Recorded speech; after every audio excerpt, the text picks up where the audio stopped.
У меня есть друг Алексеев Анатолий Афанасьевич. Он сам Ивен, Себенкюля. Вот он мне одолжил книжку, да, про мифологию Ивенов. Такая старенькая такая книжка, с советских времен еще. И вот я стал ее вечерами прочитывать, прочитывал. И вот именно на этой мифологии меня что-то затронулось, да? Что в нем затронуло? Есть Далача, да, бог солнца. Ну, я его так назвал. Далача, бог солнца. По мифологии он живет в верхнем мире и всю зиму копит в мешке солнечный свет. Весной сангар, такая дыра между верхним и средним миром. И вот он приходит в этот сангар, и этот мешок засыпает в средний мир, солнечный свет. И начинается весна, начинается все зеленеть, солнце светит, цветы растут, птички поют. Короче, жизнь начинается, да? Вот это вот, почему меня так задело, да? Потому что вот какая-то жертва, ну вот для людей работает, да, человек, как бы живет для людей. Вот эта вот интересная мысль меня задела, да. Там живет, типа, да, всю зиму копит. Но он не просто же так копит, он для людей копит. Понимаете, нет? Чтобы жизнь продолжалась. Вот это вот очень интересная такая, сильная сторона этой мифологии, да. И мне вот хотелось это все показать, как это все происходит, да. Прототипом Далачея Анатолий Афанасьевич сам мне позировал, да. Но я вот чуть состарил, помоложе, конечно. Он прямо в мастерской меня позировал, стоял, да. И вот это вот друзья меня позировали. Композиционно как-то я решил, чтобы именно в этот момент передачи запечатлеть. Я их очеловечил, потому что они, мифология, они как люди говорят. Вот живет там старик, не просто там какой-то, а именно человек. Именно вот человеческие вот эти качества, да, визуально показаны здесь. И вот это вот якобы такой жестянка, да, это взято с костюма шамана. Я его фоном сделал, вот, потому что там Вселенная, вся Вселенная. Вот, допустим, созвездие Ориона, да, это вот со слов Анатолия Афанасьева все взял. Я-то не знал об этом. Вроде там железяка висит, да. А нет, там, оказывается, Вселенная. Там все выбито, все звезды выбиты. И большая медведица есть, и маленькая медведица, и Млечный Путь. Все есть там. Как это может быть, да? Вроде старинное шаманское деяние. А это вот праматерь всей Земли. Но он у меня взят как фон. А вот это вот второй, это символ Солнца уже. А это вот лучи уже для композиции, я уже для усиления композиции уже придумал. Еще один момент, вот этот ореола, да, я ему спрашиваю, Анатолий Афанасьевич, а может быть такое, чтобы ореол сделать, да? А почему бы и нет, говорит, они же святые, почему бы нет? Вот поэтому и пришлось усилить, что это не просто там картина, да, просто. Люди, да, а это святые люди. Это там с верхнего мира. Он такой сделал О своей картине «Делача Бог Солнца» рассказал художник, заслуженный деятель искусств Республики Саха-Якутия, член Союза художников России Федот Гаврильевич Макаров.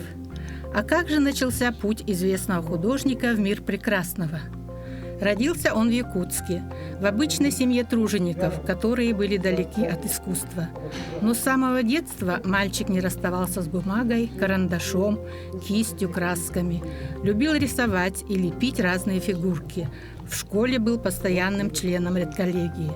Но ничему этому он не придавал большого значения, пока не поступил в Якутское художественное училище, где с легкой руки преподавателя Николая Иннокентьева начал заниматься живописью. А затем была учеба в Академическом институте живописи, скульптуры и архитектуры имени Ильи Ефимовича Репина на факультете живописи. Учась здесь, Федот Макаров написал свою первую картину, которая называлась «Исэх», и которая показала, что родился настоящий талантливый художник.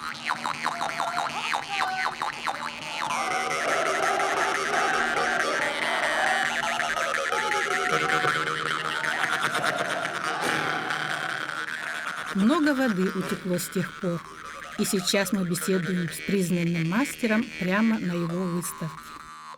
Федот Гаврилович, художники, конечно, не сидят на одном месте. Они постоянно в разъездах, у них где-то какие-то выставки происходят. Вот у вас с этим дело как обстоит? Так, ну сейчас более легче стало, да? Сейчас уже можно ездить. Дети уже выросли, дом уже построен, так что я могу уже сейчас более свободно ездить. Раньше как такого-то времени мне не хватало на это. А сейчас, оказывается, очень много сообществ, пленэрщиков все есть по всей России, по всему миру. Я в основном ездил вот, на пленэры в Монголию, ездил в северные районы, очень много ездил в Аймекон. Ездил в этих академических дачах имени Репина. Очень много ездил. В Китае очень много я работал. Так что у меня очень насыщенное сейчас время поездок. Давайте остановимся вот на ваших поездках в северные края нашей Якутии. Север — это, прежде всего, дикая природа. Это очень красивая природа. Вообще шикарное место, да, для художника. Такой редко где увидишь, потому что во всем нашем мире очень перенаселено все. Вот на севере ты чувствуешь себя как наедине вот с природой. Ты вот один на один с природой находишься. И это очень стимулирует и вдохновляет как художника, да.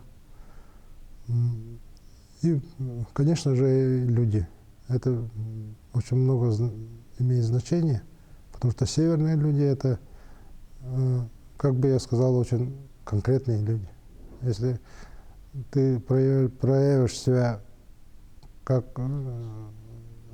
истинный патриот, истинный человек, да, то тебя никогда уже не подведут. И вот я ездил, очень много в стадии ездил, очень много я общался с оленеводами, жил прямо там. Первый раз я поехал с экспедицией, там были иностранные студенты, вот как раз Анатолий Афанасьевич там был. И вот мы поехали в Ичугей, Аймеконский, да, и оттуда пешком пошли на стадо. Это, считай, полмесяца мы шли пешком, вот по марям, да, по горам, по марям, чтобы на это стадо добраться. А студенты были, это антропологи были, с Канады, там, с Америки были. Конечно, вещи таскали на этих вездеходах, мы сами налегке шли пешком. И где-то 1,5 недели мы шли, да, пешком, и дошли на стадо. Ну, нас встретили, до этого нас встретили местные, да, оленеводы. Они на лошадях были и стали сопровождать нас туда, к стаду. Говорят, тут рядом, говорят, чуть-чуть осталось. Вот это чуть-чуть у нас 2 дня прошло. Вот уже видно, говорят, на палатке видно. Смотрю, там точка маленькая такая, палатка белая, да, в горах. Это низменность. Вон, уже приехали. Уже радуйтесь, вон палатка, сейчас у нас ужин будет вкусный. И эту палатку мы полдня шли. Прямо вот так. Ручьи мешают. И прямо-то не пойдешь. Полдня шли. Ну вот именно. У них вот это вот расстояние как-то совсем другое. Вроде... Конечно, они привыкли они по-своему уже привыкли это все смотреть, да? А мы это как-то удивительно. Для меня вот именно удивительно было, что расстояние они меряют по-другому совсем. Мы шли пешком только. Все, ноги все стерли. Раньше, иностранцы, там у них все оборудовано было, у них и обувь, и одежда была вся соответствующая. А мы как-то это по-простому шли. И в этих болотных сапогах, этих джинсовых куртках, там эти накомарники. Комаров, это лето было, это в июле, да, как раз комары. Единственное, вот эта вот природа, это она, все это трудности все как-то умаляла. Эти горы, эти наледи, вообще шикарно. Вот. И для художника это вообще рай.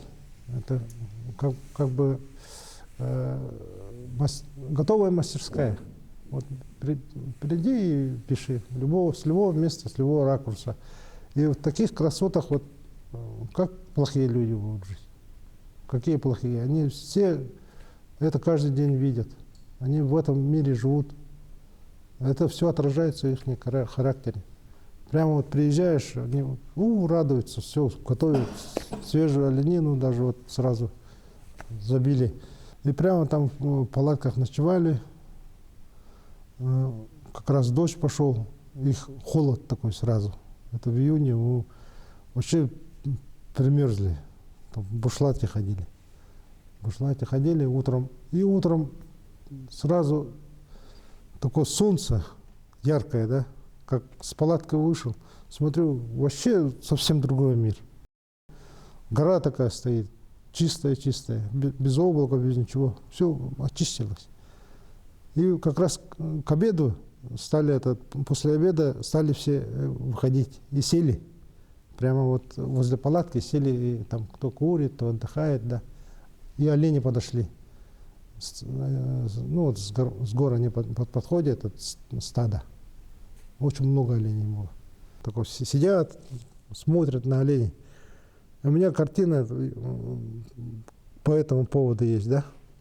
В гостях у оленеводов Аймекония. Вот эта картина, конечно, она продалась. Ее китайский бизнесмен купил, короче. Я так-то не считал, но у меня очень много, в основном пейзажи. И вот портрет у меня оленевода Петра Петрова, да. Это мой друг, он еще в художественном училище учился. Потом стал зоотехником и работал в Ичугейском наследии. Вот я его там встретил, столько радости было. Но я так запечатлел его. Такой шебутной, тоже на месте все не сидит, все бегает. Я говорю, хоть постой, минут 5, говорю. Минут 5 постоял, так, говорит, давай в следующий раз тоже так же. Стал его там постепенно подлавливать. А так их не поймаешь, они постоянно в бегах, в делах, очень много работают, постоянно в движении, постоянно в работе. Так что такие портреты очень редко меняются. Но раньше вот Осипов работал. Вот его работы меня очень вдохновили. Когда в 50-х годах он ездил, да, на север. Вот эти этюды очень сильные этюды. Благодаря природе, людям, да. Как-то хочется это все остановить, как-то передать эти чувства, да. Помню, проводник наш был, но его сейчас нету, к сожалению, Громов Федор, да. Вот мы с ним тоже очень много ездили. Мусхая мы с ним ездили. Вообще уникальный человек. Он чувствовал природу, вообще интуитивно чувствует. О, ходит там, сейчас что-то погода поменяется. Или там, вот зверь побежал, он там стоит. А смотришь, так, едешь на лошади, думаешь, ёлки, как он все это узнает? Оказывается, это точно так же, вот, ну как он говорит, так и получается. Это единение с природой. Вот с маленьких лет они живут в природе, да, они это чувствуют. И вживаются, и как-то одно целое появляется у них. Это удивительно. Вообще шикарно. Такие же, как Улукиткан, например, Дерсу Узала, это люди Да, природы. да, это люди природы. Вот Кульбертина возьмите, да, снайпера. Что он просто так героем стал, что ли? Это неспроста. Это чувство. Чувство. Ну вот говорят, он шаманом был, да, он говорят. Он чувствовал все это. Ну не знаю, но он человек родился в природе, он все знал, все чувствовал. Все движения. Даже ночью он работал, да, воевал. В основном ночью воевал. Поэтому и сибирское совой его немцы окрестили. Сибирская сова. Это вот не так просто, это все природа дает. Ну, это заложено. Заложено, да. Это как код какой-то заложен, и это вообще не отнять человека. Он даже сам не будет это чувствовать, да, как он живет. Но со стороны, если посмотреть, это вообще удивительно, интересно. Также вот в стадии тоже едешь, да. О, что-то олени куда-то ушли, говорят. А я говорю, что, куда ушли? Вроде они, какие олени? Вроде не видно, говорят. Но, кажется, олени уходят, они чувствуют это.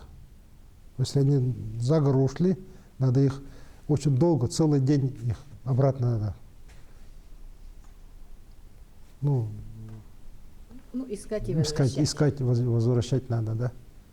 А вот они вот это чувствуют. Значит, они, олени далеко ушли.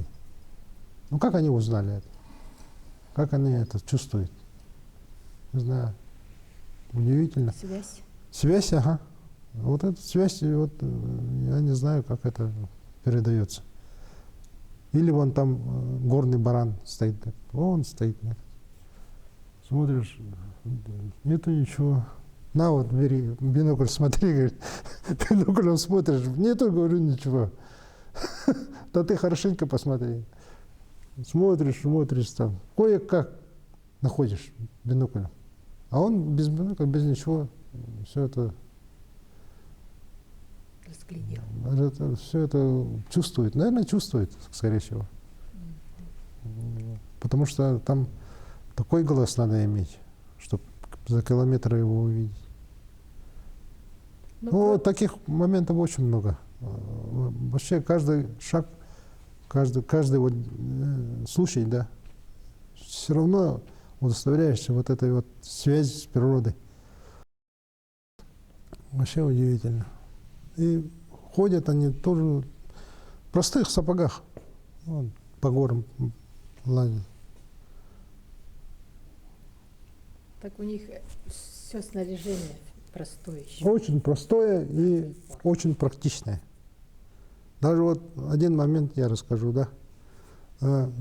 Были на стадии, и мать ихняя, да, вот сыну говорит, давай сегодня это добудь барана, да, летнего.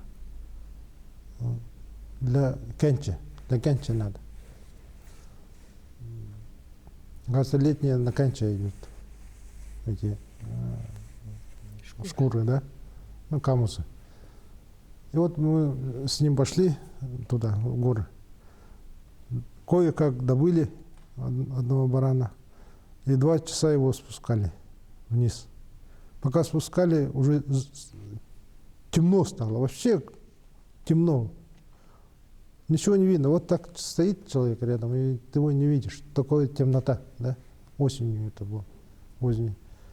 И он там что-то шуршит. Раз, ножом. Все разделал. Минут 15, наверное. Одного барана он в темноте разделал одним ножом. Ни фонарика, ничего с собой-то не было. И разложил прямо вот так попарно, да? Попарно разложил, и инды называются, да, вот эти вот мешки. Раз, и на лошадь кинул. Я удивился, как так можно, да? В темноте вот так разделать, и чтобы она ровно висела. Сколько раз ездили на север? Ну, я до 12-го года почти каждый год ездил.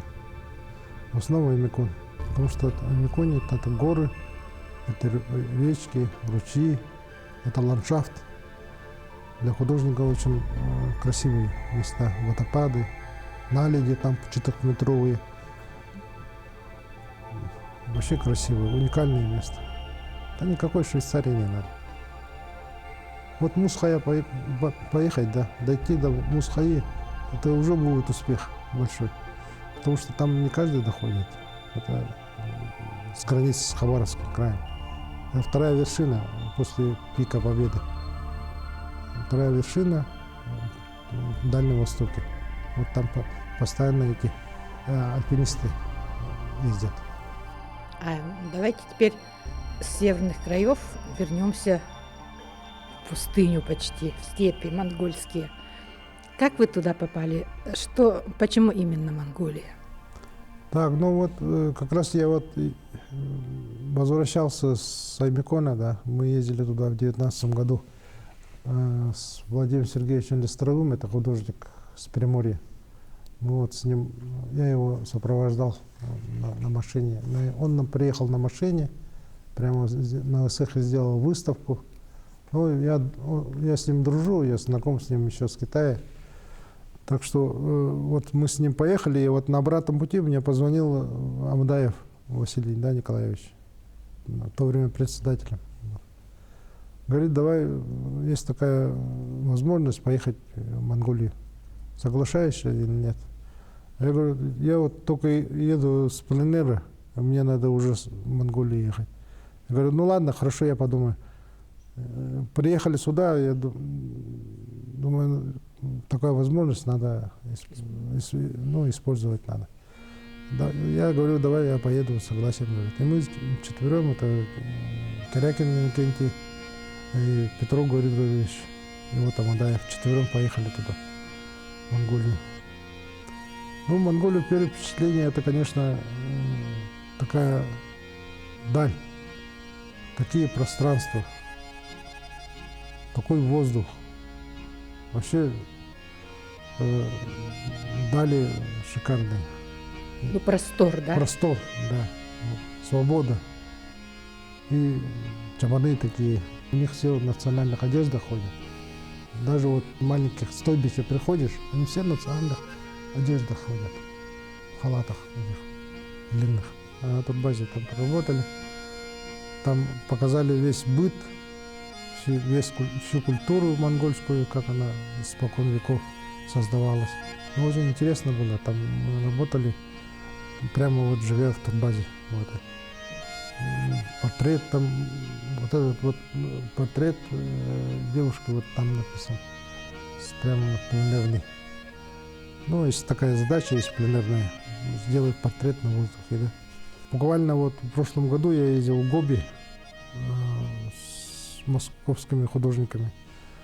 Московскими были, приморские, но там такие метры были, пленерщики. Вот и с ними я вот посчастливилось мне поработать вместе. Ну, конечно, там Гоби очень экстремальные пленеры. Там не каждый выдержит эти поездки по пустыне. На машинах каждый день едешь, целый день едешь, останавливаешься, ночуешь, утром поднимаешься, опять едешь. До какого-то точки надо добраться, там тоже расстояния такие по 500, по 600 километров.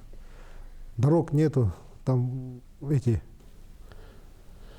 4 полосы так лежат, и все вот так едут на перегонки. Шофера тоже такие, как всадники. Ну, кто быстрее, как перегонки на лошадях. Видать, у них тоже это характерная черта, да? Как на машине, как на лошадях. И вот на такие маленькие кочки вообще не обращают внимания. Вот так сидишь и пу-пу-пу. Как вообще вам кругом пустыня, пески? Как вы сами себя чувствовали в такой атмосфере? Ну, там у нас вот, встречающая сторона все сделала, чтобы мы это не прочувствовали. Вода, там все, еда, все есть. Вот, ну, там есть локации, да, вот точки. Допустим, одна точка, там каньоны. В каньоны приезжаем, там 2-3 дня ночуем. Там у них турбазы есть все. Вот, кстати, вот они, каньоны. Это вот этюды, да, от них. Ну, что интересно, там вот эти вот келек. Там как памятники, как люди стоят. Ветрено обдутые. Вообще шикарное место. И вот поезжаешь в каньоны и выходишь на пески. Вот это поющие золотые пески. Барханы. Вот там тоже мы поработали очень много. Там и верблюдов много, и туристов много, очень много турбазы. У них, ну, очень так развито сейчас туризм. Прямо всех встречают, благоустроенные юрты даже есть. Ну, мы как-то сами, у нас и своя палатка была большая, и повара, и кухня там. Ну, там все организуют, делают. И спокойно там работаешь и пишешь этюды. Ну, что вас больше всего там поразило, удивило? Меня удивило вот это вот пустыня, да? Земля и небо. И вот кругом 360 градусов такой ландшафт. Абсолютно ничего нету. Земля и небо. И облака такие низкие. Значит, возвышенность, да, уже.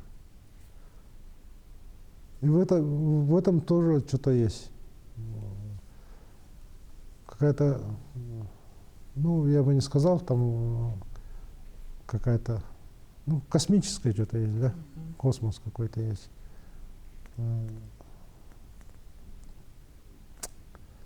Ну, как это словами сказать? Это надо брать кисти и писать надо. Вы писали? Я вот художник, я вот не могу это все передать словами, да. Я лучше картину, этюд хороший сделаю. Вот это будет, по-моему, более конкретно, да. А кроме этого вы где-нибудь еще были? Так, ну я был в Турции, был. В основном я был в Китае, да. Я в Китае почти весь объездил. И Южный Китай, и Северный Китай, и Восточный, и Западный. Но Западным я мало был, в основном в Южных Китае, да. Вот я там тоже вот я пленеры проводятся международные.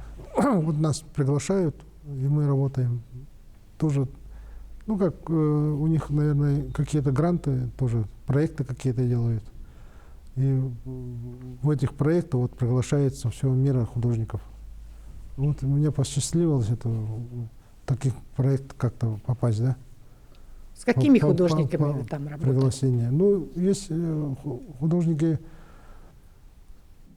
в основном такие знаменитые их приглашают, да, которые уже более-менее работают в пленэре.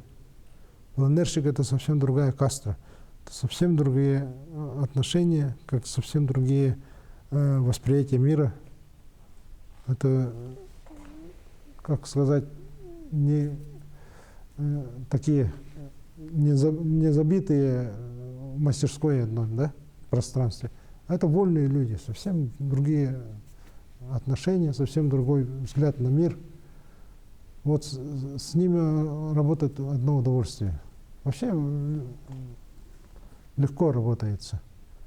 И вот мы были с ними, были художники вот с Кореи были, да, с западных стран были. Ну, в основном с Москвы, с Питера приезжают. В основном в Китае знакомишься с художниками. Удивительно, да? Вроде в одной стране живем, а знакомишься в Китае. И там дружеские какие-то отношения появляются. Ну, сейчас вот в России тоже начали, да, эти проекты делать. Очень много. Вот в Байкале в прошлом году я был. Байкал, он, конечно, сразу подавляет такой мощью, да. Вообще столько воды там копится, да, в одном месте. То удивительно, пресной воды. Что вы там написали, какие-то картины, что-то Ну, такое там вот интересное было? нас возят таких места, у них такие эти есть маршруты, да, более-менее такие, ну, интересные для художника. Допустим, вот Карга есть ставка. Карга, ну, как переводится? Там залив такой, Карга называется. Вот этот залив переводят, и гора такая стоит, зеркальная. С того берега, да? Мыс такой. Вот, пожалуйста, бери и рисуй. Пиши. Готовая картина. Ага, готовая картина. Возят потом Баргузин таком, это там Датсаны возят. Все интересно, абсолютно все. В России очень удивительно. Вот хочу поехать в Хакасию, никак не получается. В Горный Алтай хочу поехать. Севера, еще в тундру хочу поехать, тоже вот нету сейчас возможности нет. Ну, главное хотеть. Да. Ну, хотеть, конечно, мечтать надо об этом. Ну, а все-таки самая такая главная мечта у вас какая? Ну, мечта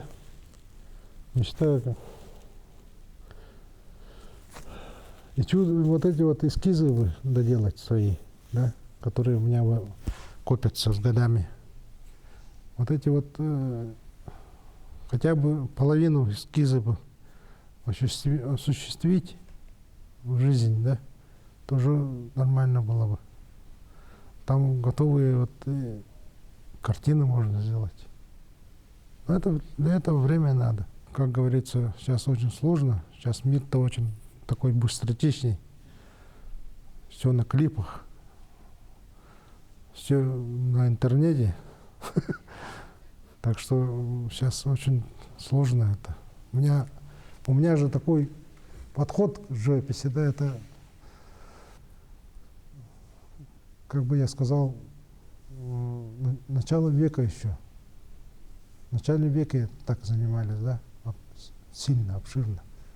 Это именно вот реалистическая русская традиция, да, школа, которую я прошел. Стиль вот этот, да, очень много требует времени. И взял там как-то черный квадрат, нарисовал, да, за пару часов. Вот тебе и... Наверное, к этому, наверное, скоро придем, к черному квадрату. Или абстракцию какую-то сделать, да, быстро. Ну, я так вижу, я так думаю, да. А тут уже так не прокатит, тут надо уже ответственность иметь. Тут что-то не так сделал, чуть-чуть доли миллиметра не туда, уже другое совсем. Ну, это заложить надо в себе, требовательность. Это годами дается, трудолюбие. Каждый день надо вот работать, вот этот вкус вырабатывать. И посещать надо много музеев. Музеев надо смотреть очень много. Столько мастеров у нас в России, да? Все надо смотреть, надо впитывать. От этого все складывается. Вот человеческие такие вкусы. Которые потом передаются в картинах. Именно для того, чтобы передать вот этот вкус в картинах, надо очень много учиться, да? Вот который вот я вот 7 лет учился в академии, да? 7 лет. До сих пор я вот, ну, у меня не хватает этого. Я до сих пор учусь. До сих пор мне надо что-то заново все искать, вырабатывать надо. Ты же один. У тебя нету там какого-то режиссера, там сценариста, да? Или там костюмера, гримера, оператора. Нету такого. Ты один на один с искусством. Вот это вот очень многое требует. Это очень надо думать. Много, очень ответственно надо, ну, заложить надо всю эту ответственность. Эта выставка под названием «Рождение смыслов» приурочена к 60-летию Федота Макарова. На ней представлено более 70 картин, написанных художником в разное время и в разных жанрах. И все они погружают зрителя в прекрасный мир искусства живописи и показывают, что Федот Макаров в своем творчестве находится на самом его пике. И мы думаем, что как творец он своими прекрасными произведениями еще долго будет радовать всех почитателей его таланта.